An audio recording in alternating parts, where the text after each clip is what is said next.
Good evening, I'm Jeff Bennett. On the Navaz is away. On the NewsHour tonight, millions are without power in the southeast as residents begin the long, arduous recovery from Hurricane Helene. Ukraine's president meets with Donald Trump as competing political visions for U.S. aid to Ukraine cast doubt on the future of the war effort. And we go inside a Georgia election center to get an up-close look at the voting protections at the center of a critical swing state. Fundamentally, it's a problem anytime that you're going to put a potentially vulnerable computer between the voter and the only records of their vote.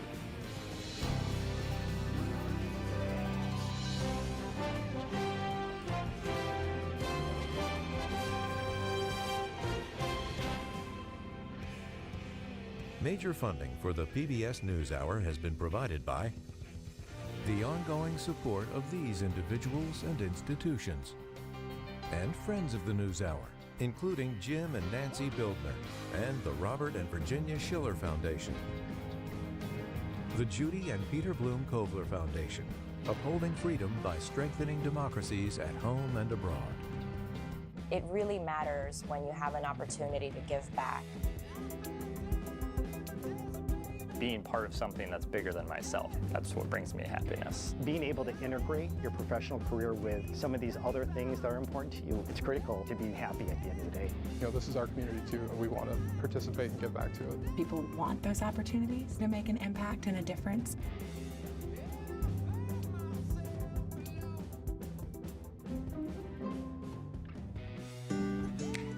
The John S. and James L. Knight Foundation, fostering informed and engaged communities. More at kf.org.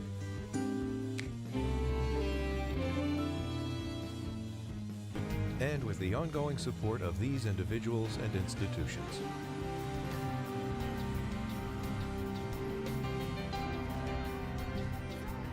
And friends of the NewsHour.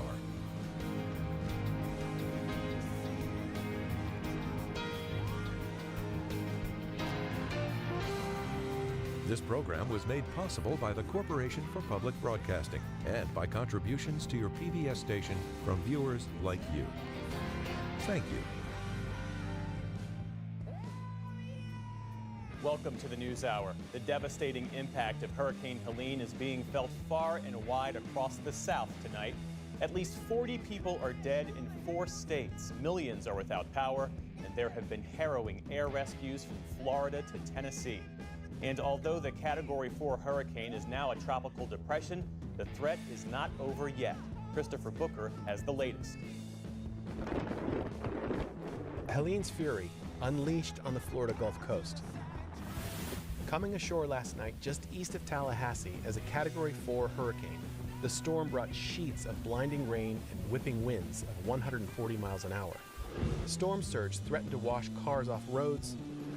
Ocean swells grew so high that it carried these boats from the water and smashed them into homes. Oh my goodness. Oh my goodness.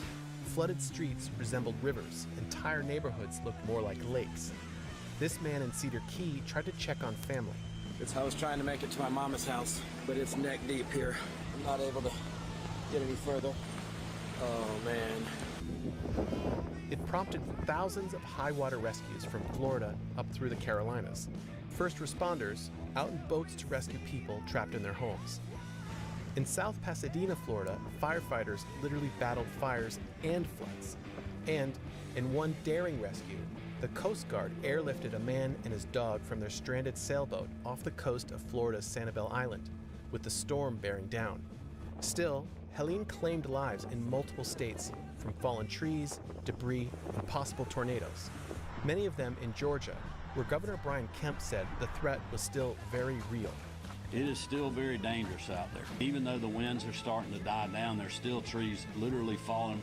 In the mountains of Asheville, North Carolina, up to 10 inches of rain sent floodwaters roaring past the Biltmore. And in Tennessee, dozens of people had to be airlifted from a hospital engulfed by the rising river. For more than 4 million people across the South tonight, they're left in the dark. And returning power to some customers, officials say, could take days. Helene has now weakened to a tropical depression, but it still threatens millions further inland, hovering over the Tennessee Valley through the weekend. Its sheer size can only fully be comprehended from space, spanning from Missouri to Virginia down to Georgia, where streets and neighborhoods were submerged today, catching many off guard. I just didn't expect this to happen. Like living over here, it wasn't something that came across my mind. This is so crazy. Back in Florida's Big Bend, it's been a devastating trifecta of hurricanes. Helene made landfall mere miles from where Idalia struck just last year, and many of the same communities are still reeling from her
Beirut reels under the shock of what was the biggest attack on the city in years. For the PBS NewsHour, I'm Allie Rogan. Also today, New York Mayor Eric Adams pleaded not guilty to bribery and other charges in federal court. He's accused of accepting illegal campaign contributions and gifts from Turkish nationals in exchange for using his position to help Turkey's interests. Adams did not speak on his way into the Manhattan courthouse, but flashed a thumbs up to the crowd. His lawyer said he will file a motion next week to request that the charges be dismissed. Adams was released after the hearing. He has said he won't resign and will continue to conduct city business as usual. Vice President Kamala Harris is making her first visit to the nation's southern border today since becoming the Democratic presidential nominee. She touched down in Arizona this afternoon and is set to give remarks later in Douglas, Arizona, near the border. Harris lags behind her rival, Donald Trump, when it comes to voters' trust on the issue of illegal immigration and is looking to close that polling gap. For his part, the Republican nominee was in Michigan today to deliver remarks, according to his campaign, focused on manufacturing and the economy. The Justice Department has charged 3 members of Iran's Revolutionary Guard for the suspected hacking of Donald Trump's presidential campaign. According to a 37-page indictment, the men allegedly engaged in a wide-ranging hacking campaign starting in 2020 that targeted U.S. officials, journalists, and campaign staff. The goal was to damage confidence in the U.S. democratic process. The men are charged with 18 counts, including wire fraud and identity theft. Speaking to reporters today, Attorney General Merrick Garland said the attacks point to the increased threat posed by Iran, plus Russia and China. These authoritarian regimes, which violate the human rights of their own citizens, do not get a say in our country's democratic process. The American people, and the American people alone, will decide the outcome of our country's elections. Last month, the Trump campaign said it had been hacked by Iranian actors and that sensitive internal documents had been stolen and distributed. The 3 men charged today all live in Iran and are unlikely to ever face a trial in the U.S. On Wall Street today, stocks ended mixed to close out the week. The Dow Jones Industrial Average gained more than 130 points to end at a new all-time high. The Nasdaq lost ground, giving back about 70 points on the day. The S&P 500 also ended lower, but just barely, slipping about 7 points. And a venerated star of the stage and screen has died. Dame Maggie Smith, one of the greatest of her generation,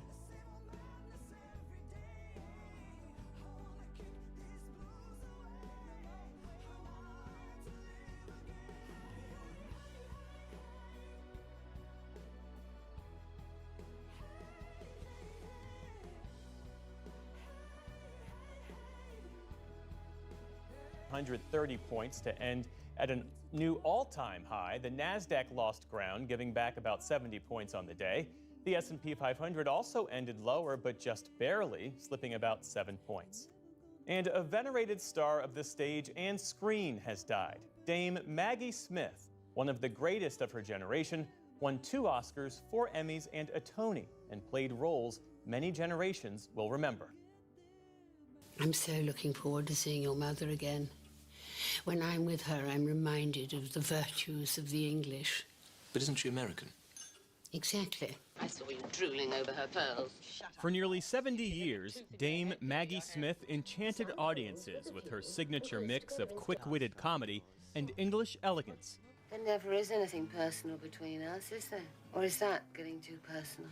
Prolific and preeminent, she took on a truly impressive range of roles. Smith started her career in the theater, working on Broadway, the West End, and at the Royal Shakespeare Company to great acclaim.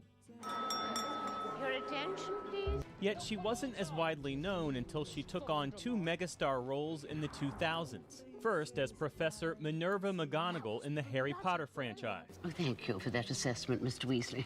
And later as the sharp-tongued Violet Crowley, Dowager Countess of Grantham in Downton Abbey, the enduringly popular PBS series. I don't even know what that means, but it sounds almost as peculiar as you look. Earlier in her career, she won an Academy Award for her performance as a Scottish schoolmistress in 1969's The Prime of Miss Jean Brodie. I am a teacher first, last, always. The win was a first in her career with no shortage of accolades, including Tonys, Emmys, BAFTAs, and a second Oscar. I just really can't believe it. Smith belonged to a generation of British stars like Judi Dench, who later in life cheekily called themselves the Dames. You can swear more, yeah. Just try and do it privately. This dame was knighted by Queen Elizabeth in 1990. Dame Maggie Smith. Maggie Smith was 89 years old. Still to come on the NewsHour, we break down the presidential candidates' competing proposals to counteract crime and gun violence. Jonathan Capehart and Danielle Pletko weigh in on the latest headlines from the campaign trail. And author Dan Z. Senna's new novel, Colored Television, uses fiction and humor to spotlight difficult realities of American life. This is the PBS NewsHour from the David M. Rubenstein Studio at WETA in Washington, and in the West from the Walter Cronkite School of Journalism at Arizona State University. Ukrainian President Volodymyr Zelensky is heading back to his home country after a busy week of meetings with leaders here in the U.S. His final sit-down was with former President Donald Trump, whose current bid for president holds high stakes for U.S. support for Ukraine. Stephanie Tsai has more.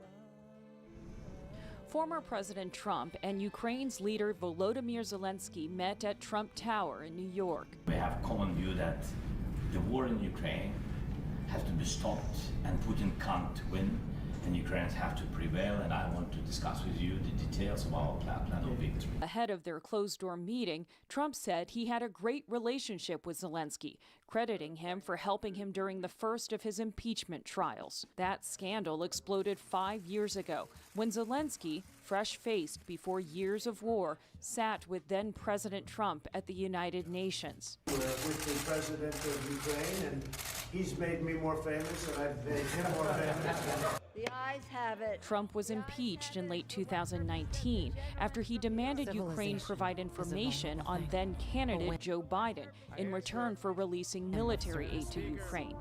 The Republican-controlled Senate acquitted Trump. The fact that we're even together today is a very good sign.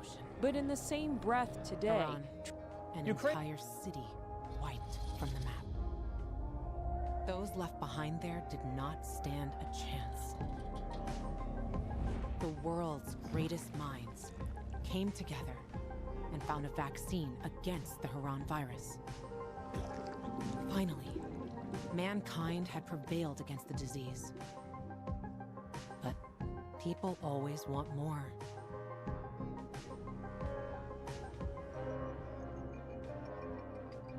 Despite a promise to shutter its labs, the GRE continued its research in secrecy for military purposes.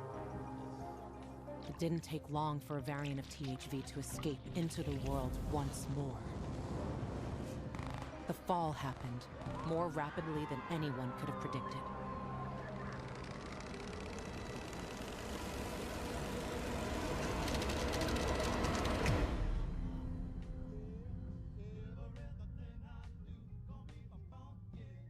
The few who survived now live in small enclaves, the only means of contact between distant human settlements. Are lone individuals, brave or desperate enough to travel on their own across dangerous wastelands. They are known as pilgrims. Somewhere on the map, one city is still standing. A city isolated from the outside world. A city with special rules. Now, it's the last bastion of humanity. A chance for us to learn from history. And for once, make the right choices. Because every choice you make here shapes the future. Irreversibly.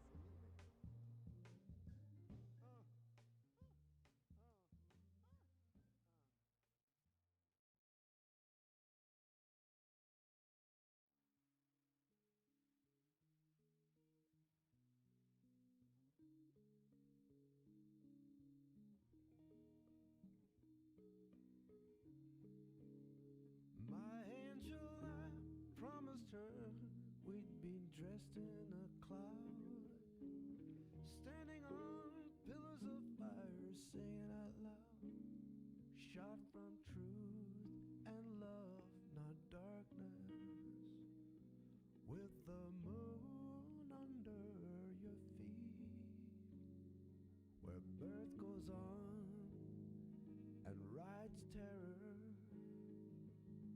My shine will be complete with your fire, your fire. My tremolo, you're my fire. Ever so softly it grows when you don't wear your armor, crushing the burden and confusion sour, trembling high on every leaf, raining light down on your belief. Oh, my angel, unburdened by the rays, I'll go down burning in your embrace, on fire.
turn, we'd been dressed in a cloud, standing on pillars of fire, saying out loud, shot from truth and love, not darkness, with the moon under your feet, where birth goes on and rides terror.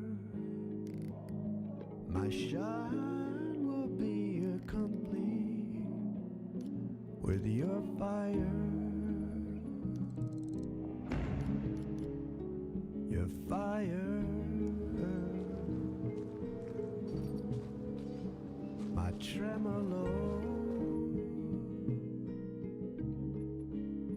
You're my fire. Ever so softly it grows when you don't wear your armor, crushing the burden and confusion sour, trembling high on every leaf, raining light down on your belief. Oh my angel, unburdened by the race, I'll go down burning in your embrace, on fire, on fire. My tremolo, you're my fire. Don't take away my shine is all I have. My heat, my love, my beauty, and my grace. It worries me sometimes that I won't love and live a life of sad. My tremolo, sweet baby, my fire, my desire,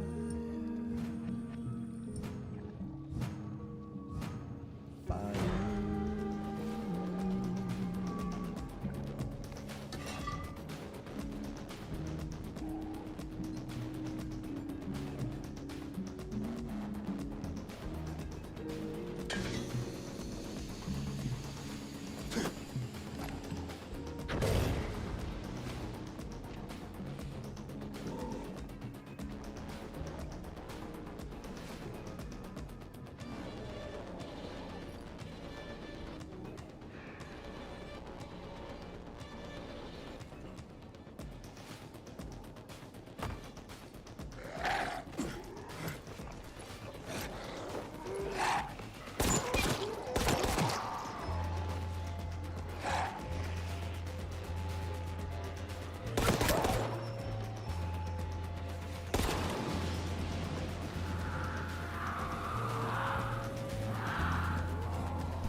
Ukrainian President Volodymyr Zelensky is heading back to his home country after a busy week of meetings with leaders here in the U.S.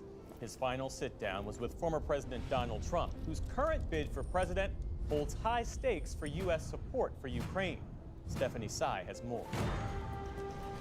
Former President Trump and Ukraine's leader Volodymyr Zelensky met at Trump Tower in New York. We have a common view that the war in Ukraine has to be stopped and Putin can't win, and Ukrainians have to prevail, and I want to discuss with you the details of our plan of victory. Ahead of their closed-door meeting, Trump said he had a great relationship with Zelensky, crediting him for helping him during the first of his impeachment trials. That scandal exploded 5 years ago when Zelensky, fresh-faced before years of war, sat with then-President Trump at the United Nations. He's the president of Ukraine, and he's made me more famous, and I've made him more famous. The ayes have it. Trump was impeached in late 2019 after he demanded Ukraine provide information on then-candidate Joe Biden in return for releasing military aid to Ukraine. The Republican-controlled Senate acquitted Trump.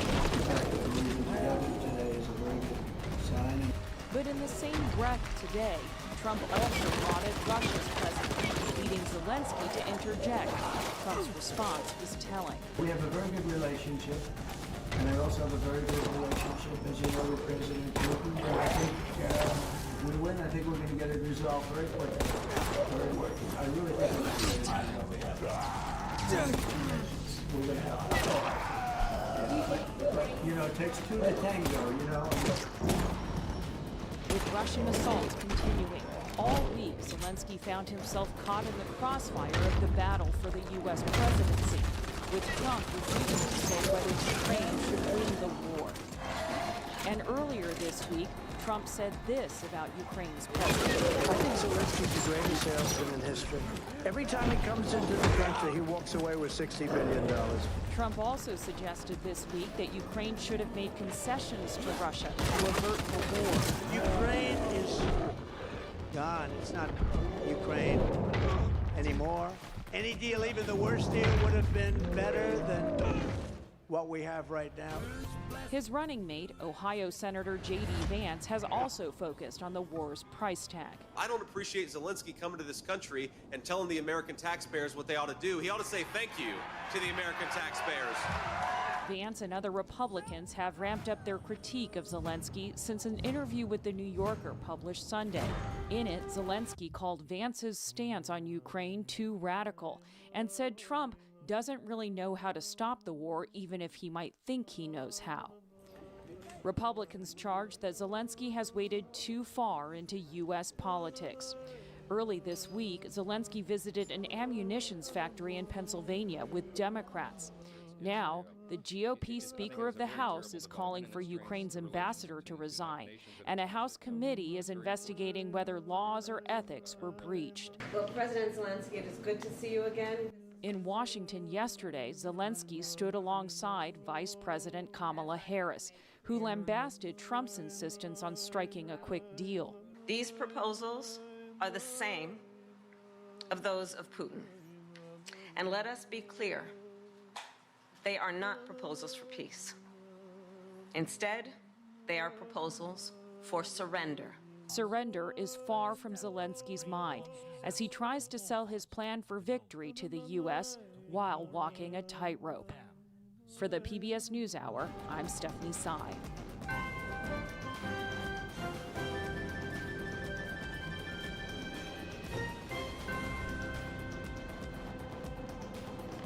Georgia is one of the battlegrounds where local and state officials are grappling with some big changes about certifying the vote and a new requirement to hand count the total number of ballots. Miles O'Brien looks at another concern raised by some experts about a potential vulnerability of the voting machine. State officials say they are more than prepared. Here's his report. It's a few weeks before a primary election day in Bartow County, Georgia, and election workers are conducting a logic and accuracy test of computers that stand between voters and their ballots. Where it says text size, touch that, and then do big. They are Image Task X ballot marking devices, or BMD, made by Dominion voting systems. Everyone who votes in person in Georgia uses one of these touchscreen computers to record their choices and then prints a marked paper ballot, which gets scanned and tabulated. So are these machines worth the added cost and complexity? Joseph Kirk is the election supervisor here. He says the ballot marking devices offer advantages over paper ballots marked by hand. These guides the voter through the process and make sure that there's no question about their intent. A small percentage of selections on hand-marked ballots are disqualified because voters make ambiguous marking. Dominion's ballot marking devices may address that issue, but many election security experts say they inject stubborn uncertainties into the voting process. Fundamentally, it's a problem any time that you're going to put potentially vulnerable computer between the voter and the only records of their vote. J. Alex Halderman is a professor of electrical engineering and computer science at the University of Michigan. He is among those who advocate for hand-marked paper ballots. I guess it seems ironic that the best computer scientists will tell you the best technology for election is pen and paper. Well, that's absolutely right. And the reason for that is we know how paper can be secured. We know how digital systems can be attacked. Right? The risks aren't even comparable. Halderman has spent a lot of time studying the risks. He is an expert witness for the plaintiffs in a pending federal lawsuit seeking an injunction against using the current voting system. Halderman says he and his team found 9 vulnerabilities in the Dominion system. We met at a law office in Atlanta in March. He showed me some of what he demonstrated in open court. We thought like an attacker. What would an attacker want to do? How could an attacker circumvent the layers of protection in this machine in a place? Halderman demonstrated a few seemingly easy ways to breach the security of the Dominion ballot marking device. He used a pen to recycle the power, which gave him administrative control of the computer. And he used a widely available USB device favored by computer security experts and hackers to rewrite the software of the machine. All of this mischief could occur without an obvious trace. That's because the scanner that tabulates the votes does not look at the human-readable text. Instead, it derives its data from this QR code. Just the QR code, and leave all of the voter visible text identical to what the voter entered on screen. So as a voter, there's nothing at all you can see that's going to indicate there was a problem. Halderman and his team worry that the hacks could propagate to an entire county or even statewide. While the ballot marking devices are not directly plugged into the internet, as they are updated and operated, they regularly exchange data with online systems through USB memory sticks and smart cards. That potentially provides a route for hackers far away on the internet to gain access to the evidence. The kinds of factors that worry me in this scenario include some of the most sophisticated adversaries in the world or in governments like Russia or China or Iran. We asked Dominion for a response. The spokesperson emailed us this: the claim that someone could hack an election with a pen is flatly false. The court directive gave Mr. Halderman, as plaintiff's paid expert, unfettered access to system security features, including passwords, security cards, election files, and more. This did not take into account the many layers of physical and operational safeguards. There is no evidence that any of these apparent vulnerabilities have ever been exploited. Georgia state election officials say they are hypothetical scenarios. Almost all of these are mitigated by the processes that are put in place around the election system itself. Gabe Sterling is the Chief Operating and Financial Officer for the Secretary of State. He says the many layers of people and processes surrounding these machines make it impossible for a voter to reboot them with a pen or insert a USB device without being detected. So what Alex Haldeman demonstrated, you believe, is not a real-world scenario? The computer experts focus solely on the computer. They focus nothing on voting processes and human behavior, but they don't look at the entirety of how the system works. The reality of it is there's so many safeguards around it. But what if there was an inside job? This is exactly what happened in early 2021 in rural Coffee County, Georgia. The election supervisor and the local chair of the Republican Party invited Trump campaign allies and a data forensics team into the secure area where the Dominion machines and the election management server are stored. For several days, they copied proprietary software and confidential data. It is one of the most infamous security breaches in U.S. election history. It was uncovered by the Coalition for Good Governance and other plaintiffs in that federal lawsuit. David Cross is one of the lead attorneys. It was distributed on the internet to people that have IP addresses that show up around the world. So it's hard to know where all this is going at this point. They give away all the keys, essentially. They all out there. Those keys have been out keeping around for years. The state has done nothing to protect the system against that. In May 2022, Dominion Voting Systems released a new software system which makes the QR code optional. It was approved by the United States Election Assistance Commission in early 2023, but Georgia has yet to upgrade its fleet of about 30,000 machines. People somehow thought that this was like an iPhone download that you do overnight. Brad Raffensperger is Georgia's Secretary of State. No, this is actually a full deinstallation, reinstallation of boots on the ground, in all 159 counties of all 30,000 pieces of equipment. How much time does it take to do that? We're looking at 4 to 6 months. In early 2023, Raffensperger asked the state legislature for $25 million to get the job done in time for the November 5th presidential election. But the request was not approved. You have such a complex system that it's not able to respond to a security threat very quickly, is it? Well, we are where we are, and so we, are now into an election. So those are issues that the General Assembly can take up next session, and they don't meet till next January. The state did pass a law to eliminate the QR codes by 2026. In the meantime, Georgia is relying on additional oversight to save the day in a contested election. In addition to the logic and accuracy testing before the machines are deployed, state election workers will conduct parallel monitoring while the machines are in use, which we saw during the presidential primary in March.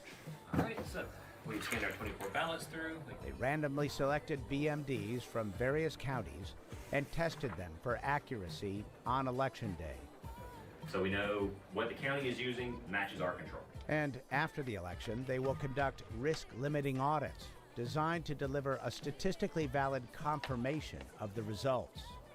During those audits, the votes are verified with the human legible text, not the QR codes. And if it is as close and contested as in 2020, Georgia is prepared to do a 100% hand recount. If one aspect does in fact fail, do you feel pretty confident one way or another you'll catch it? Yes, our system and our people are battle tested. We've been through 2020, we've been through 2022, and we're ready for 2024. Ready or not, Georgians who vote in person this year will use Dominion ballot marking devices. As voters cast their ballots, political operatives are likely poised to cast doubt on whether the machines can be trusted. For the PBS NewsHour, I'm Miles O'Brien in Atlanta.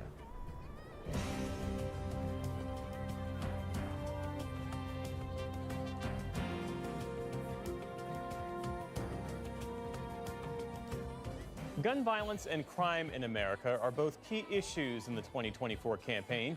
As part of our ongoing series about election year issues, our Lisa Desjardins has looked into where the candidates stand, and she joins us now. It's great to have you here, Lisa. So let's start with former President Donald Trump. He talks often about crime, despite his own felony convictions.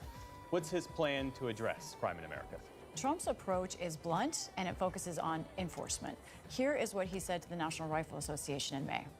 We have become a drug-infested, crime-ridden nation, which is incapable of solving even the simplest of problems. We will institute the powerful death penalty for drug dealers, where each dealer is responsible for the death during their lives of at least 500 people or more. Trump has given a few other details about this. Without the music, we can look at it a little more specifically. First, to do this, he would require that police forces, in order to get federal funding, employ stop and frisk. That is that police method which looks at people that police believe are suspicious, and they would pat them down to try and find weapons or guns or drugs. It's a controversial program. He would require it in order to get federal funding. He also would have a crackdown on illegal drugs. To do that, as he said, he would invoke a death penalty, he says, on drug dealers. He hasn't given other specifics, and human traffickers. We don't know exactly what that means, but that's as severe a penalty as you can have. It's in contrast, though, to when he was president. At that time, he signed the First Step Act. That's something that actually reduced the punishments and sentences for some nonviolent drug offenders, including traffickers, and he personally pardoned or commuted the sentences for dozens of drug traffickers. So what about Vice President Harris, former prosecutor, former state attorney general? What's her approach? Let's talk especially about policing and Vice President Kamala Harris. Her opponents accuse Harris of wanting to defund the police, but she has never used that phrasing. Instead, she's really carefully walked this line, sometimes in a vague way. So let's go back to 2020. After the death of George Floyd, Harris then said that, in fact, she thought there should be a reimagining of public safety, more resources for education, for housing, for community development. She did say at that time, in her opinion, it was right to question the size of police budgets. Now, while in the White House, she has pushed for more community intervention funding. At the same time, as the issue of crime has risen while she's been in the White House, the Biden and Harris administration has also pushed for more funding for police. Now, that includes things like police detectives, forensics, and also some prosecutors as well, her specialty. One of her key advisors has said that that's not in conflict, that both can happen, that you can increase funding for the police but also push for reform. What reforms does she want exactly? She hasn't specified. But Harris's main focus in terms of solving crime as a candidate is about prevention, especially about gun violence. Well, let's talk more about that. What are the candidates saying about what they would do if elected about this issue of gun violence in particular? Right, let's start with Harris, because it really is central to what she is saying as a candidate. Here is something she said at an event just yesterday. I'm in favor of the Second Amendment, and I believe we need to reinstate the assault weapons ban and pass universal background checks, safe storage laws, and red flag laws.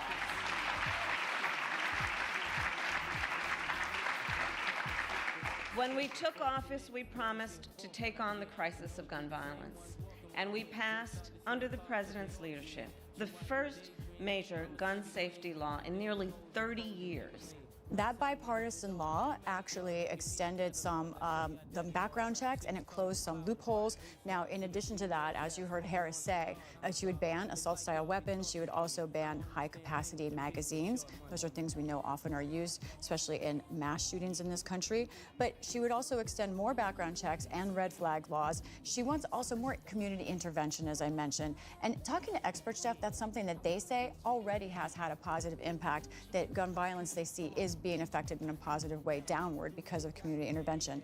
As for former President Trump, he says repeatedly on the trail, he wants to protect gun rights. He opposes bans on assault-style weapons and high-capacity magazines. But otherwise, honestly, he hasn't given many details this cycle. So if you go back a little bit and look at him as president, there's a mixed record for him on guns. One is that he asked that bump stocks be declared illegal. It was later overturned by the Supreme Court, but that was something in the direction of gun control. Otherwise, he moved to water down or sometimes completely rewrite federal gun regulations.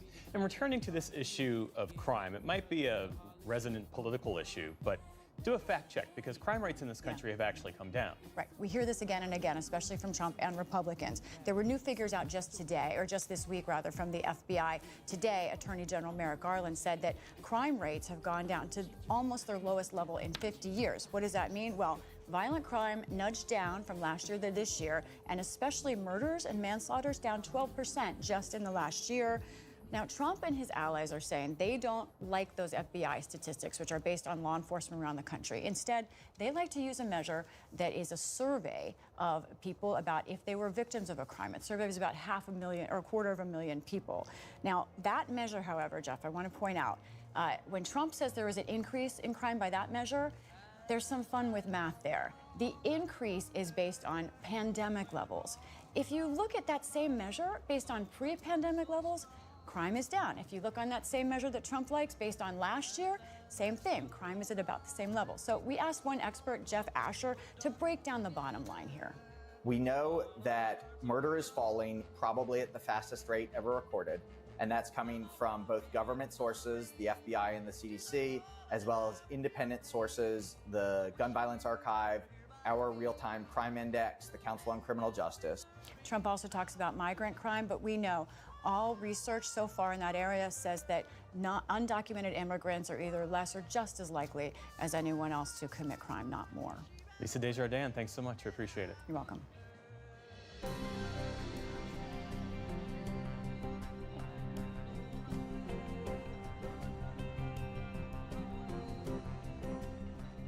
Vice President Kamala Harris heads to the U.S.-Mexico border to present her border security plan. On that and other issues shaping the presidential race, we turn tonight to the analysis of Capehart and Pletka. That's Jonathan Capehart, Associate Editor for The Washington Post, and Danielle Pletka of the American Enterprise Institute. David Brooks is away this evening with a welcome to you both. So Kamala Harris is visiting the border, trying to flip the script on what has been a political vulnerability for her. Jonathan, the Harris campaign has tried to gain ground on this issue by pointing to the bipartisan border deal that congressional Republicans blocked earlier this year after Donald Trump came out against it. She's at the border today. What else does she need to do, in your view, to confront this issue head on and try to cut into Donald Trump's perceived advantage? Well, she's doing it. She's going to the border. She's there. She'll be speaking about it later this evening.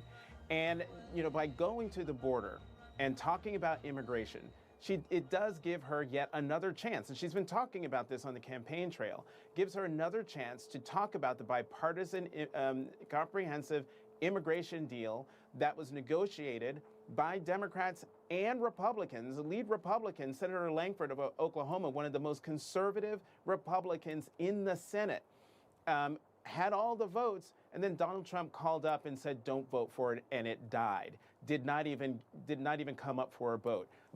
It gives the vice president an opportunity to talk about that bill, talk about the things that are in it, and talk about the fact that it had things in there that had her and the president going against their own party because they were looking for a deal to do the exact thing Republicans say they wanted to do, and the exact thing the American people are saying they wanted addressed, and that is securing the border, but also going further and reforming the immigration system.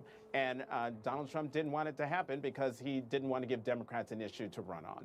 And Danielle, part of the Harris campaign strategy here to counter Trump's approach is to use this new ad that they've released today. It's going to air in Arizona and across a number of battleground states. Here it is. Kamala Harris has never backed down from a challenge. She put cartel members and drug traffickers behind bars, and she will secure our border. Here's her plan. Hire thousands more border agents, enforce the law and step up technology, and stop fentanyl smuggling and human trafficking. We need a leader with a real plan to fix the border, and that's Kamala Harris.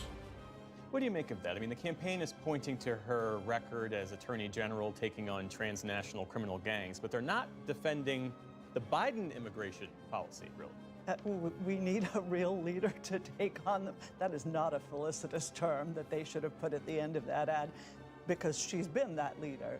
This was part of her responsibilities. She didn't go to the border. She didn't make it an issue. And I understand. I mean, look, the politics of this are clear. This is an issue where she lags behind Donald Trump, where she's perceived to be less good.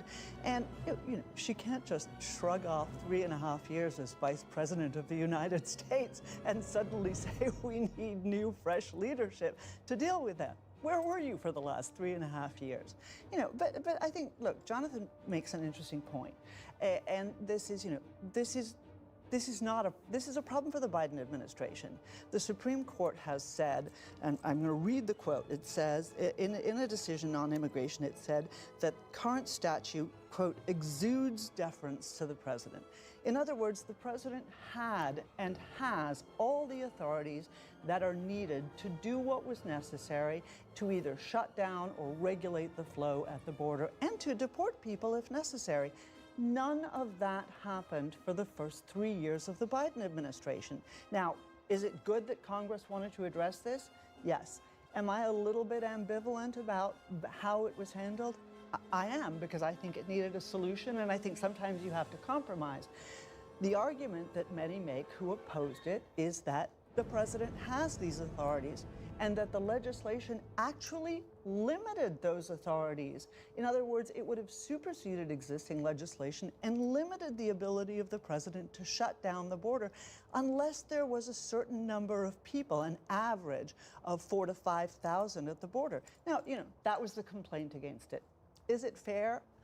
I prefer compromise and bipartisan solutions, but that's what happened. And it doesn't take away from the fact that Kamala Harris didn't do anything and Joe Biden didn't do anything. Well, let's shift our focus to Donald Trump's meeting with Ukrainian President Volodymyr Zelensky. Zelensky was in Washington yesterday, making an in-person plea for more military aid, and there you see him with Donald Trump today. Jonathan, what were your takeaways based on their interaction? Look, I give President Zelensky major kudos and major props for meeting with Donald Trump. He could very well be the next president of the United States, and meeting with a man who has said on multiple occasions that basically President Zelensky should just hand over his country to Vladimir Putin. And so the fact that Donald Trump met with Zelensky after saying before that he wasn't going to meet with him because Zelensky said not nice things about him, I guess shows a level of maturity of the former president. But I do think when a wartime president comes to the United States for the purpose of addressing the UN, saying thank you to the people in the factory that are making the weapons that he's been able to use to defend his country, that is a good thing for him to do. And it's good that Donald Trump met with him. Danielle, Donald Trump sees foreign policy so much through the prism of money. He talks about NATO countries needing to pay their fair share. Just in terms of the language he used today, he talks about a transaction, doing a deal. What would it take to get the MAGA wing of the party and for Donald Trump himself to see Ukraine's success in the best interests of this country? It's a great question, but I want to talk a little bit about Zelensky for a second, because I think he was manipulated, and I think he was manipulated cynically by the White House. The trip to Pennsylvania that he was going to do, which was one of many trips that he, the ambassador, Ukrainian leadership do to thank the American people and the people in factories. I agree totally with Jonathan. This is a really appropriate thing to do. Had none of the Democratic senators on the trip, on the original manifest, had a short meeting with Governor Josh Shapiro to sign a sister city agreement, and otherwise was not a political setup, and ended up looking like a campaign visit. Now, that wasn't organized by the Ukrainian embassy, it was organized by the White House. I think Zelensky fell into that. I think he exacerbated that problem when he went and gave an interview to a House organ of the Democratic Party, The New Yorker, and made, frankly, let's say, unwise comments. I happen to agree with some of them, but unwise comments about J.D. Vance. But they created this firestorm, and actually I give a lot of credit not just to him in reaching out to Donald Trump to try to fix this, but Donald Trump being gracious and accepting that outreach immediately. So I think that's really important to understand, because the one thing I haven't seen since this invasion happened is Joe Biden and Kamala Harris stand up and show the necessary bipartisan leadership to sell this to the American people. So what is it going to take? I come back to your original question. It takes leadership. It takes effort. It takes the bully pulpit. People need to be persuaded. Democrats would make the point that Joe Biden has shown that leadership, and that the reason that there is a Western alliance that has been unified in supporting Ukraine is because of that leadership.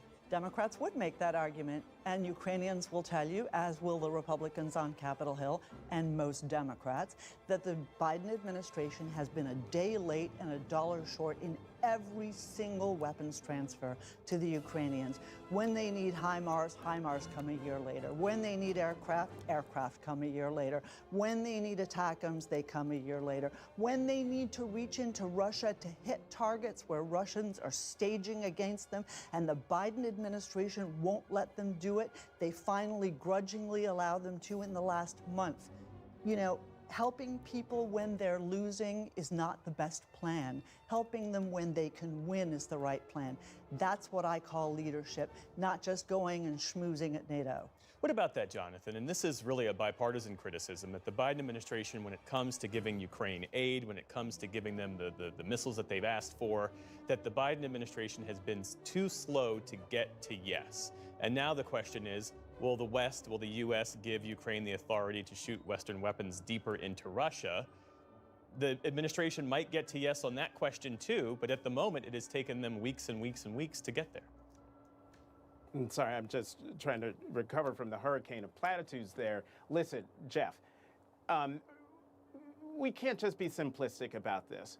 The hesitation of President Biden here in Russia's war on Ukraine is thinking that, you know what, we don't want this to flare up into a situation where the United States and the NATO countries are going to have to go to war with Russia. I appreciate and applaud the president's reticence and deliberation in helping the Ukrainians and helping President Zelensky. And I'm glad you brought up the major point. The president and the Biden-Harris administration haven't been doing nothing. They're the ones who pulled together the coalition that has helped Ukraine last in a war that everyone thought would be over in a week. And the idea that a wartime president like Zelensky could be manipulated by anyone, I think, is unbelievably insulting.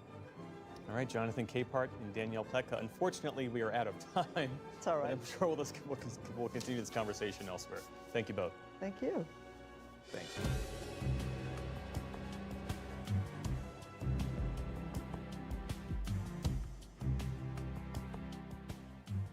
The new novel, Colored Television, uses fiction and satire to spotlight sensitive and often difficult realities of American life.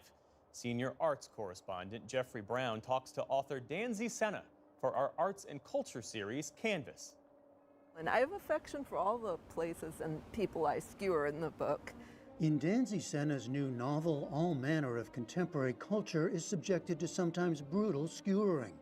Hollywood, publishing, class and real estate, most of all, attitudes toward race. People aren't expecting a comedy about racial identity or about someone failing, you know, and financial woes and familial problems, but the comedy in it has a lot of darkness underneath it, and it feels like freedom to me to be able to work in that tone. Did you have fun writing this book? I had a lot of fun. Most of all, I'm making fun of myself or people like me. I'm often writing about people in my world and people like me who I never see represented. So, you know, so much of my work is about putting those people into the light. From her first book, the 1998 novel Caucasia and On, Senna has mined and examined her own world of growing up biracial in America, the tensions within her own community and the broader culture. In Colored Television, her protagonist is a biracial, struggling writer, wife, and mother named Jane Gibson, who can't finish her epic novel, which her black husband playfully dubs her Mulatto War and Peace, and gets drawn into the epically nutty world of television executives breathlessly seeking the next big thing, a biracial comedy. So you've written a novel in which we have a biracial writer, you, writing about a biracial writer, right, who is writing now a TV series about right, a biracial writer. It's a hall of mirrors. A hall of mirrors. Was it confusing for you as you were writing? It felt completely natural, and they're also living in a house that has no windows on the outside and is all glass on the inside, so it's like this navel-gazing house, and the book itself is doing the same thing, and she's doing the same thing within the book. And because it's a comedy, you know, it sort of feels like a joke within a joke within a joke. Senna herself was born in Boston in 1970 to a white mother, the poet Fannie Howe, and a black father, editor and author Carl Senna. In an atmosphere of black pride and empowerment that shaped her own sense of self. My siblings and I all look different, and blackness was the only identity that holds all those colors in the world I grew up in. It was the only one that sort of absorbed all of these different complexions into it. Whiteness was sort of the exclusionary category, and blackness was the inclusionary category. And my parents also knew that, that was the identity that they needed to sort of uphold and give us pride in, and it wasn't the white side of us. So for me, there was no contradiction between looking the way I do and also having a white mother and being black because of that moment where there was no mixed race category, that's just what you were. But what about in the larger culture? I mean, I've faced confusion from people all my life, and I think in some ways it's why I became a writer, or it sort of formed me as a writer, because I was always feeling like an other amongst others. I also found that I felt like a spy oftentimes in America, that I was seeing things that other people didn't see. And so with my work, I'm always sort of trying to write from the complexity and the nuance of being within that experience, because it's really a story that's weirdly undertold. Guess who's coming to dinner? American Girl dolls, nice liberal neighborhood Senna dubs, multicultural Mayberries, the Kardashians, and a whole lot more. They're all here. In popular culture today, Senna sees a kind of glamorization, even what she calls a fetishization of being mixed. Some of it referenced with humor in her novel, including the fad for Labradoodle dogs. So I don't know, is she Indian or is she black? But she also sees something else, as when Donald Trump said this of Kamala Harris. Because she was Indian all the way, and then all of a sudden she made a turn and she became a black person. Just to be clear, that tone that he spoke about her with was so familiar to me. It was the tone that I've heard my whole life, where, you're not really black, you can't be black, you don't look black. Let me see your family picture, let me see, and this idea that you're an imposter of yourself and that your family story is constantly being discounted. These things that you hold inside of you that feel naturally who you are, you're not half and half, you're a whole person, are constantly being met with suspicion and a kind of hostility or disbelief from the world because you don't fit this kind of cartoonish or kindergartenish idea of what the races are. Now on a book tour that included the Center for Fiction in Brooklyn, Senna continues to play with that never-ending, fraught American story, giving it her own twist, one that mixes some serious issues of our time with some serious laughs at the way we try to negotiate them. I do think people really want to laugh right now. Like, there's a feeling that about these subjects that you look at Twitter and everybody's on tenterhooks, and it's like something, anxiety is released when we laugh. And there's sort of this little change that occurs in us when we find a way to laugh at ourselves. So for me, this is laughing at ourselves. And all of the sort of deeper messages are hidden in this laughter and in this comedy. And that I feel excited about, that tone and that emotional range that people are getting from this. The novel is Colored Television. Danzy Senna, thank you very much. Thank you.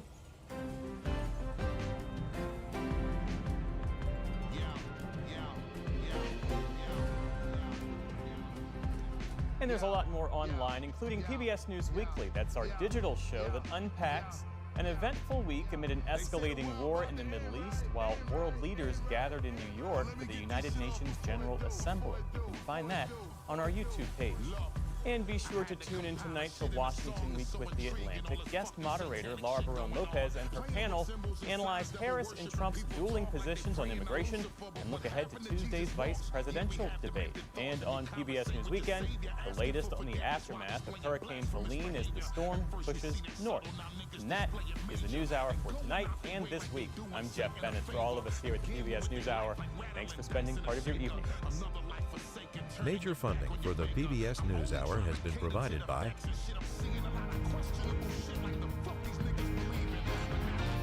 and with the ongoing support of these individuals and institutions, and friends of the NewsHour, including Kathy and Paul Anderson, and Camilla and George Smith. The Walton Family Foundation, working for solutions to protect water during climate change, so people and nature can thrive together. The William and Flora Hewlett Foundation, for more than 50 years, advancing ideas and supporting institutions to promote a better world, at hewlett.org. And with the ongoing support of these individuals and institutions.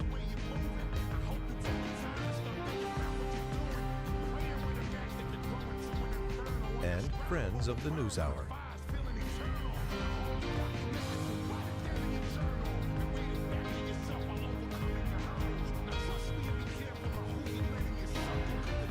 This program was made possible by the Corporation for Public Broadcasting and by contributions to your PBS station from viewers like you. Thank you.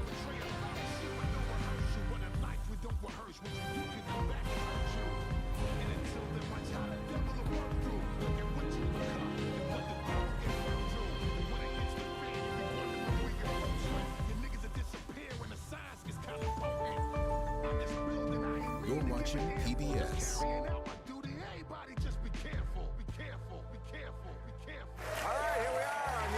She's an acclaimed author and social commentator currently touring an evening with Fran Lebowitz. Fran Lebowitz is the president and founder of the Eurasia Group and G-Zero Media. Ian Bremmer, and he's a historian, philosopher, and author of the best-selling book Sapiens and now Nexus, Yuval Noah Harari. Okay.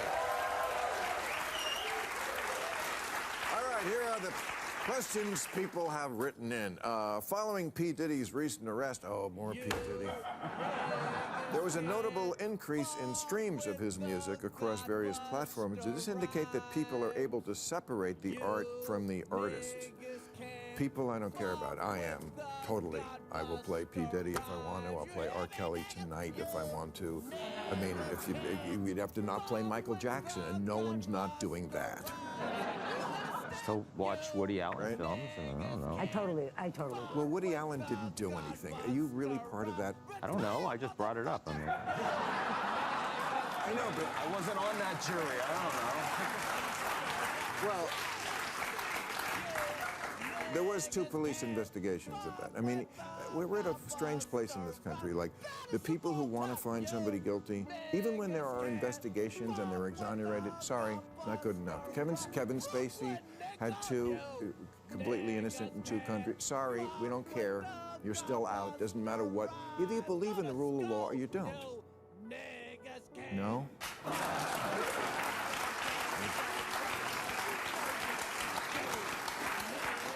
If only I had some talkers here. For the first time in American history, young men are more religious than young women. Does this shift matter? Not to me. No? yeah. It does matter? I mean, in the sense just that it's one more sign of society atomizing, you know, not as much time with families, not as much belief in church, you know, people going to private school, exposed to more in public. That's something I worry about generally. I mean, I had never been aware of this to begin with, that there was this men more religious than women now, that it was the reverse before. Were you? Yeah, okay, so who cares? What were your thoughts on Trump meeting with Zelensky in New York today amid tensions between the 2 men? Tensions? Who does he not have tensions with?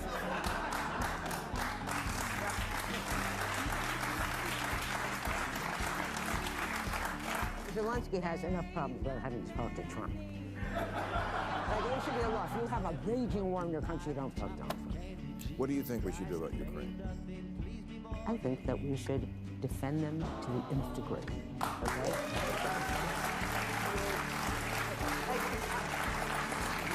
If Donald Trump hadn't been the president, if there was no Donald Trump, there wouldn't be a question.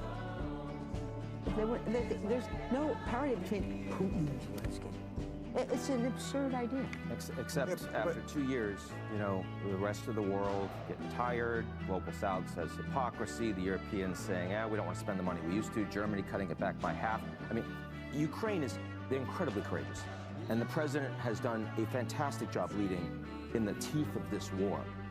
But the willingness of the United States to keep this on the front pages and spend billions and billions, I think under any president. I mean, if Kamala wins, this is still going to be a serious problem. The willingness of those people to put up with what they've been putting up with. I mean, that's the issue with it. It's very, look, I agree with you, we should defend Ukraine. But it is them who's doing it. That's right. Like, they're the ones who are fighting and dying and living with missiles raining down on them all the time. It's great for us. We don't have to do anything. Money, we got plenty of that. Do you notice the money that's missing because we sent it to Ukraine? None of us do. But we're not the ones who are actually dying. And I wonder if, at the end of the day, are they really going to defeat Russia? Are they really going to defeat Russia? They're not going to get their land back. They're not going to get their... Nobody believes that they're going to get all their land back. Wait, this is interesting. Nobody believes they're going to get their land back? All of their land back. And we're still letting them die for it. And we're still, because they want to defend themselves. They don't want, they remember what happened during the famine when millions were killed under Stalin. They will fight to the last man and woman to keep their country, to keep their territory. But the 20% that Russia's taken and the rapes and the deportations, they're not going to get all that land back. No one thinks they're going to be able to retake that against a much larger Russia. I think it's a crucial thing to understand. The most basic rule of the international system is that you cannot just invade and conquer another country because you are stronger. There are lots of conflicts in the world. I come from the Middle East, I know that. But since 1945, we have basically just one example of Iraq trying to conquer Kuwait. This was the situation for thousands of years. We've managed to crawl out of that hole and build a different world, and now all of that is in danger. If Russia is allowed to simply conquer and destroy Ukraine, and it should be very clear, this is the aim of Putin, he's not hiding it. They are after destroying the Ukrainian nation. Yes. If this can happen there, it can happen everywhere. True. It can...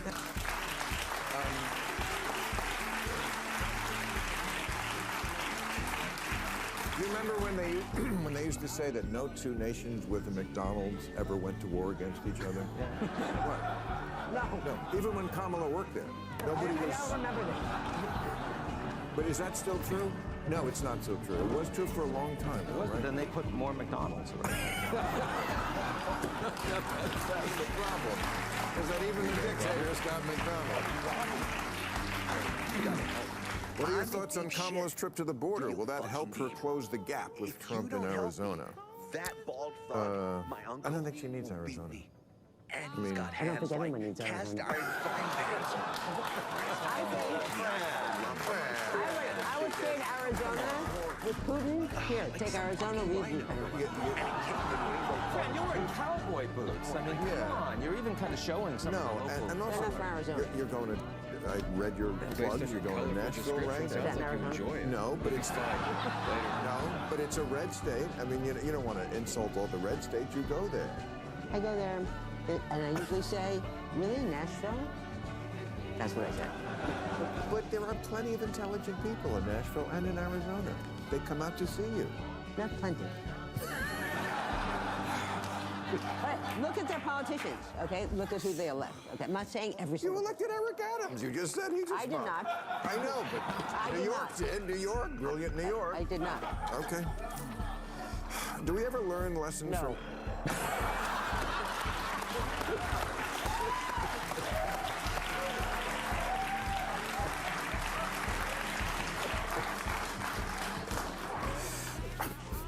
Next question. Do we ever really learn lessons from history, or are humans fated to make the same mistakes over and over again? Well, there's a famous Santayana quote about those who forget history are condemned to repeat it, and we do seem to. It just, to me, it seems like the amount of time, the gap between when we repeat the mistake gets shorter and shorter. I mean, Trump was only president 4 years ago, and they seem to have completely have amnesia about what that was like. Give us a few weeks. You never know. We still don't know if we're going to repeat that mistake. Oh, we're not. I already put my marker down. Okay, good. Yeah. No.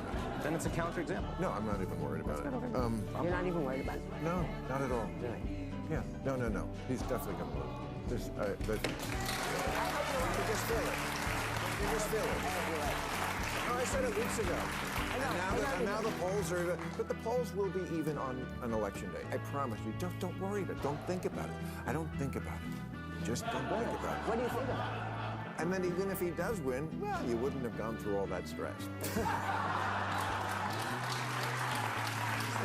a better way. What do you make of comparisons between the Roman Empire and the U.S.? Are we a society on the brink of decline? Well. Better food in the Roman Empire. How do we know that? How do we know what they eat? We know it. What? How do we know? I'm going to give you a book. That was Food of the Roman Empire? It's the everything of the Roman Empire. Yeah, I've read books on the Roman Empire. I love one book. One book? Really? Okay. And okay, so what did they eat? Oh, I mean, I think all through history, food was more pure than the shit we eat now, of course. Pasta. You think the ancient Romans had pasta? Yeah. I thought it was invented in China. It was. But then they sent it to Italy. They invented pasta in China, but... There was no connection between China and the Roman Empire. That was the Roman... What? No, I'm waiting for Yuval. Yuval wrote the book on this. We have the guy. Really, I mean... He wrote the book. So if the Roman Empire fell in the 5th century, or some would say the 4th AD, I don't think there was connection. Marco Polo was the first person. I'm just suggesting we should do some research. There was connection, but I don't think that this is the main issue. It's definitely not the main issue. I think, again, it's important to understand the differences between different historical periods and not just to make these analogies. If you think, for instance, about the collapse of the Roman Republic, which is perhaps more pertinent to what the situation now is in the United States. Yes. What we should understand is that in the ancient world, it was simply impossible to maintain a large-scale democracy because it was impossible to maintain a large-scale conversation. Democracy is basically conversation. Dictatorship is one person dictating everything. Democracy is lots of people trying to talk with each other, reach decisions. Now, the only examples we have of democracies in the ancient world are city-states like the Roman Republic or Athens or small tribes, because you simply had no information technology to hold a conversation between millions of people spread over a vast territory. So you don't have any example of a large-scale democracy before the late modern age. Only then you have the information technology, first newspapers, then telegraph, radio, television, that can maintain a large-scale conversation. And again, the crucial question now is whether the new information technologies that we are just inventing, like social media and AI, might destroy democracy. I mean, because democracy is built on top of information technology.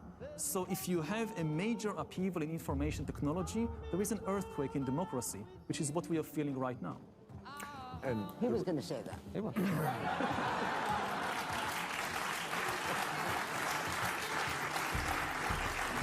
mean, this is the area that you go into a lot in *Sapiens* and why so many of us love that book so much. I mean, you talk about the difference between like a group of chimps, right? And I mean actual chimps, not Donald Trump. The biggest it can get is like 70 or 80 people, but because people, humans, basically lie to each other, believes in myths, you can get an army who all believes that Jesus Christ is Lord and we need to retake Jerusalem. So you can get thousands and millions of people to do something that only 70 or 80 chimps could do. Isn't that right? But it's not all fiction. I mean, you gave earlier the example of the US Constitution. I mean, you know, the Bible or the Ten Commandments start with, I am the Lord your God. And because of that, there is no amendment mechanism. In the Ten Commandments, there is also an endorsement of slavery. In the 10th commandment, it says that you should not covet your neighbor's field or house and slaves, which implies in the 10 commandments that God is perfectly okay with people owning slaves. It's just wrong to covet the slaves of your neighbor.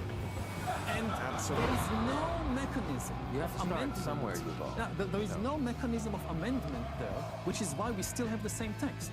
With the US Constitution, because it acknowledges that this is a text created by humans, it starts with "we the people."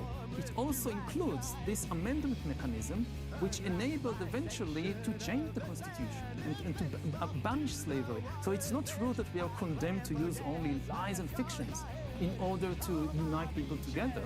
I mean, it's more difficult to do it with the truth, but it's not impossible. So the biggest problem, we were talking about the UN before, biggest problem with the United Nations, the Security Council, is it doesn't have that process, right? I mean, the countries that are on the Security Council, Russia, committing war crimes, but they have a permanent veto, can't get rid of them. Germany, Japan, the two major economies that most stand up to the UN Charter and rule of law, can't join because they lost World War II. India can't join because they weren't even a country in 1945. It was 1947. It's almost like the place is a joke. You gotta make it.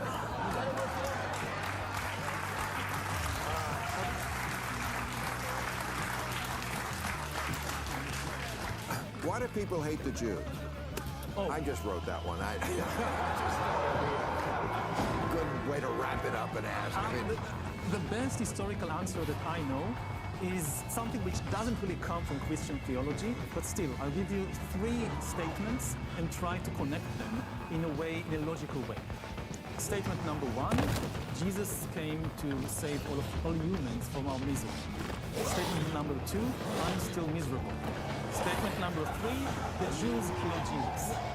How do you connect these 3 statements together in a logical way? You get anti-Semitism. I would add to that, I think that is one reason that they think, a lot of people think the Jews killed Jesus. 2, chosen people strikes a lot of people wrong. Just like, oh, you think you're chosen? Well, we'll see about that. And 3, successful. Very successful.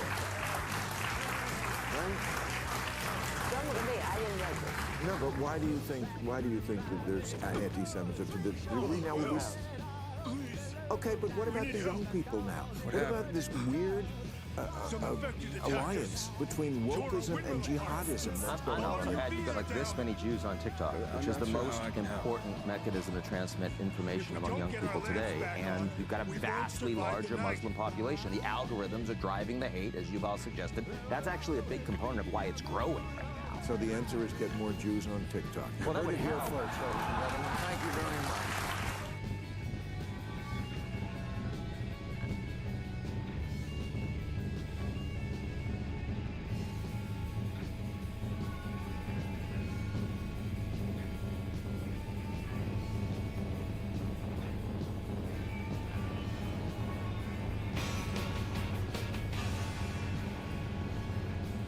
We're going to dive straight in with our main story tonight, the 2024 election. It's probably one of the last stories you want us to cover right now, below hippo hemorrhoids, but above your parents' sex life. Long story short, they tried wheelbarrow. That's how your dad hurt his hip. There's obviously a lot of talk about these two candidates right now, but we're going to focus on the person currently polling third, Robert F. Kennedy Jr. Voters have learned a lot about RFK recently, from the fact his distinctive voice is caused by a condition called spasmodic dysphonia, to the news that doctors once found a dead worm in his brain, to even his physical fitness routine, which he's put front and centre in ads like this. I go to the gym every day. I hike every day. I don't ever eat processed food. I do intermittent fasting.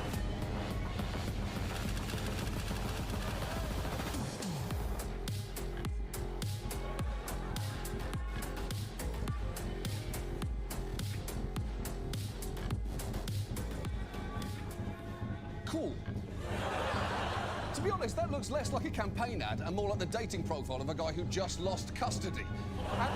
And while it's a bit weird to be working out in jeans from one jog to another, I get it. You've got to put in the time and work to get our kind of body, right? Around the gym, I'm known as John Oliver Esquire because I always have permission to approach the bench. Is this HGTV? Because I'm all games. Call me the third little pig because I'm building a brick house. Kennedy's campaign has really leaned into his quirkiness, offering support for the chance to win things like go whale watching with RFK Jr. and his wife Cheryl Hines, or win a day of falconry with RFK Jr., featuring this image of him and a falcon that looks like they're asking you to be their third. And he's attracted a broad base of supporters, with polls finding there isn't a single issue or topic that seems to unify RFK voters who can be drawn to him for all sorts of reasons. He's an honest candidate. He's very truthful. The Kennedys are really royalty in this country because they do the right thing. His family has always been into the rights for the underprivileged. He's coming to all voters and saying like, if you vote for me, like, you'll be able to afford, like, to buy a house. He's anti-establishment without all the baggage. You know, he's going to restore trust and transparency to our federal institutions because he's a man of integrity, he has honor, and he's honest. Yeah, people like him for a bunch of reasons, although calling a Kennedy anti-establishment is a stretch. It's like calling the Windsors anti-hat. That's just not true. The Kennedys are the very definition of the establishment, and the Windsors are famously hat bitches. But the thing most people know about RFK is that he's often called a conspiracy theorist. It's a charge brought up so often, he was able to read off a list of insults in this ad. He's a walking, talking conspiracy theory of the New York Times. He's completely divorced from reality. The Guardian. He is vile. The White House. Being with him was the low point of my summer. Vanity Fair. He has conversations with dead people. The Guardian. I wouldn't vote for that guy either. I mean, that's pretty likeable. And kudos to Vanity Fair for not soft-pedaling it with vile or divorced from reality and instead going straight for the jugular with, this guy's vibe is so bad, it was the low point of my summer. That is genuinely so mean, and I could not respect it more. But despite that, RFK is currently polling around 6%, and in some crucial swing states like Michigan, he could tip the balance, especially given, as of taping, Trump and Harris are neck and neck there, and RFK is polling close to 7%. And to quote absolutely nobody from Hillary's 2016 campaign, we should be worried about Michigan. So if he is this popular and has the potential to have this much influence, tonight let's talk about RFK Jr. And let's start with the obvious. He is, first and foremost, a Kennedy. His uncle JFK was the 35th president who, as history buffs may know, was assassinated in 1963. 5 years later, his dad was also assassinated when Kennedy was just 14 years old. In his teens and 20s, he struggled with drug addiction, but in 1983, he got sober and soon became the chief prosecuting attorney for what would become the environmentalist group Riverkeeper, kicking off a career doing some genuinely laudable work, railing against fracking, Hudson River pollution, and greedy corporations poisoning natural resources. That is why New York Magazine called him the Kennedy who matters, and Time named him a hero for the planet. And as a candidate, he tried to tap into the liberal credibility that his work got back then. He's promised to be the greatest environmental president in American history and has talked about a bunch of things that we've covered, like so-called forever chemicals or PFAS and the proliferation of microplastics. You know, all the fun stuff you expect from our comedy show, which at this point should probably be called You Have Already Been Poisoned with the Duolingo Owl's Biological Uncle.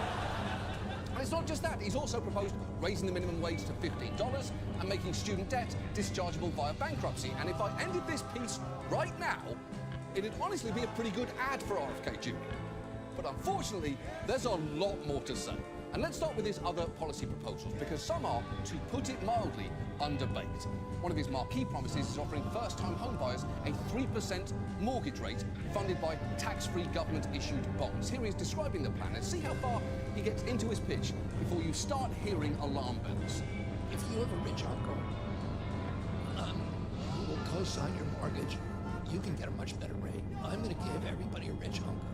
All these young people, which is Uncle Sam, which is going to guarantee your mortgage. So I'm going to allow you to get that 3% rate. And if you default on it, we will inherit, the federal government will inherit. This is how Freddie Mac and Fannie Mae operated.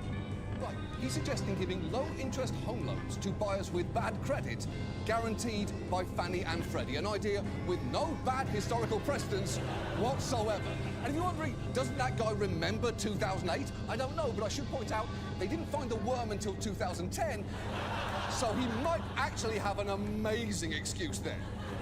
But not fully thinking through policies is just the beginning here, because you should know RFK is also a lot more right-wing on certain issues than you might assume. On immigration, he's endorsed Trump's Remain in Mexico policy and pledged to finish the wall. And on Gaza, he's repeatedly opposed a ceasefire deal, compared the war there to the denazification of Germany, and called Palestinians arguably the most pampered people by international aid organizations in the history of the world. And it seems you can say any stupid thing if you just put the word arguably in front of it. Arguably, Boeing is having a great year. I mean, it isn't, but you could argue it and then lose that fucking argument. But it's not just policy where Kennedy might not be who you want him to be. He's also admitted to flying on Epstein's private jet, and when asked about that on a podcast, gave an answer so honest, the host seemed to feel the need to try and rescue him. Give the context, obviously, to the Epstein thing, because you basically got out okay, of the... So first of all, I'm in New York for most of my life. Yeah. So, you run into everybody in New York. I mean, I knew Harvey Weinstein. I knew Roger Ailes. I knew O.J. Simpson came to my house. I knew Bill Cosby came to my house. You also knew good people. I did know a lot of them, but, you don't know these people are swamp creatures until all this stuff comes out. I mean, sure, but that's still a who's who of 90s murderers and sex offenders there. And while there are lots of things you can shrug off with, that's just New York, I'm not sure this is one of them. Rats? That's just New York. Dragging your clothing 4 blocks once a week? That's just New York.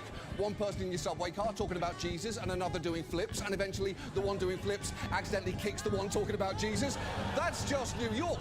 But having a Rolodex that turns out to be part sex offender registry, that is a you problem, Bobby. Leave the rest of us out of it. And in other personal stories, he comes off even worse. Just last month, a Vanity Fair article revealed that a former babysitter had accused him of sexual assault. And that is something you'd expect he'd have a strong denial for. But instead, what you get is this. Listen, I have said this from the beginning.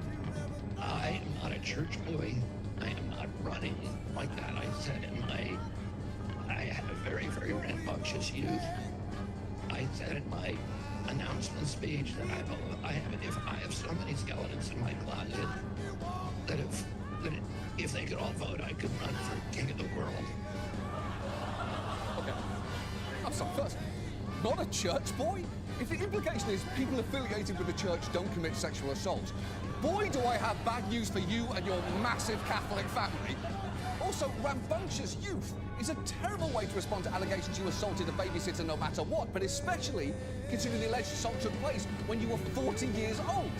And on top of all that, when he was asked whether more women might be coming forward, Kennedy said, "We'll see what happens."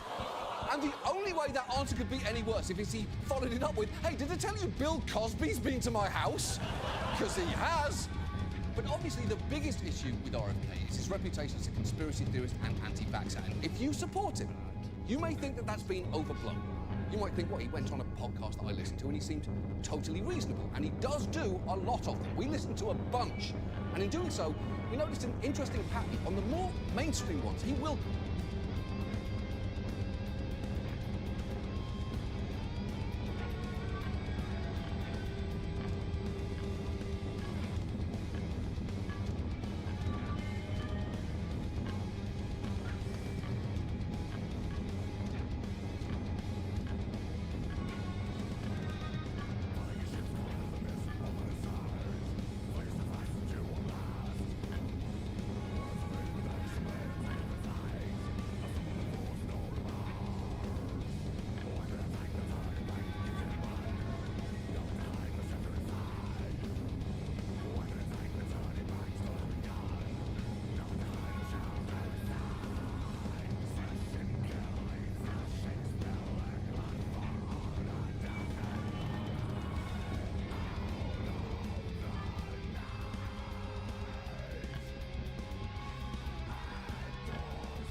go out of his way to seem reasonable and open-minded. In fact, he's got a line that he likes to deploy a lot in podcasts and other settings. I have a critical mind. If somebody shows me where I got it wrong, I'll change. I'm not dug in, I'm not hard-headed in that sense. I will change my mind always if somebody confronts me with facts.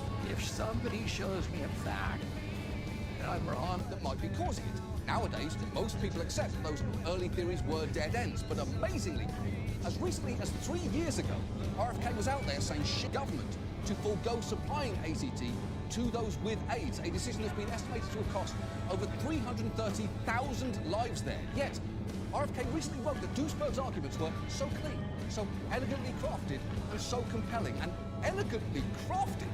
That'd be annoying if you were writing the copy on the back of a $12 chocolate bar. But in this instance, it is just obscene. And it's not just AIDS, where Kennedy's made big, eye-catching claims that bear no resemblance to reality. Here he is last year in a Twitter Spaces chat with Elon Musk, suggesting that psychiatric drugs may be a cause of school shootings. Prior to the introduction of Prozac, we had almost none of these events in our country, and we've never seen them in human history, where people walk into a schoolroom of children or strangers and start shooting people. There's other nations that have as many guns per capita as we do. Switzerland, the last school shooting was 21 years ago. We have one every 21 hours. The one thing that we have that's different than anybody in the world is the amount of psychiatric drugs our children are taking and our people are taking. And we need to look at that. Okay, so before we go any further, let me just say this. I also don't want to be doing this. I don't want to be debunking his arguments at length. I'm so close to taking a hit of these poppers, you have no idea. But he's made so many confident assertions there, and if you leave even one unchallenged, people will think, well, maybe there's something to it. So, with that in mind, first, Prozac hit the market in 1988. As you probably already know, there were tons of shootings and mass shootings before then, including at schools. As for the claim other countries have as many guns as we do, they just don't. US civilians have the highest rate of gun ownership in the world by a factor of more than 2.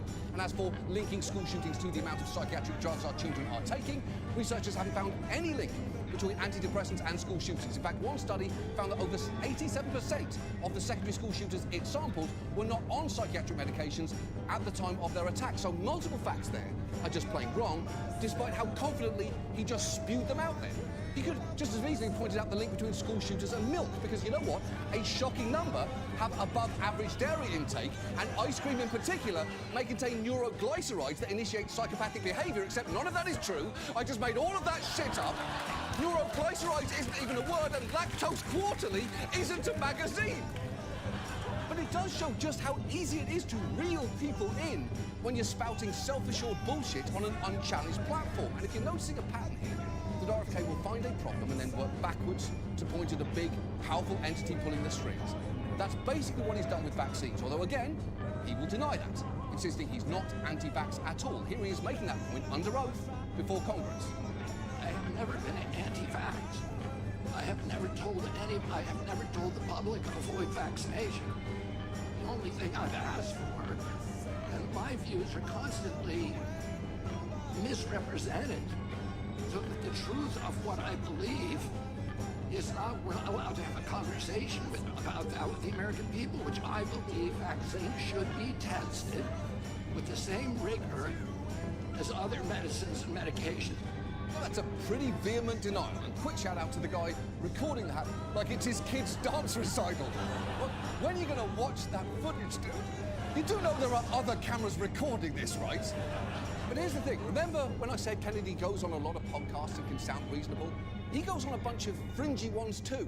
And when addressing those audiences, he sends out a very different message, like on this one 3 years ago.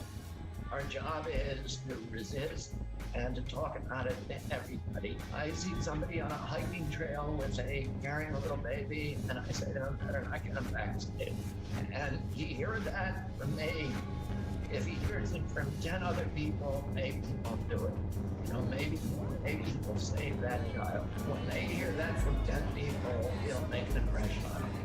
You know, and we all kept our mouths shut. Don't keep your mouth shut anymore. Confront everybody on it.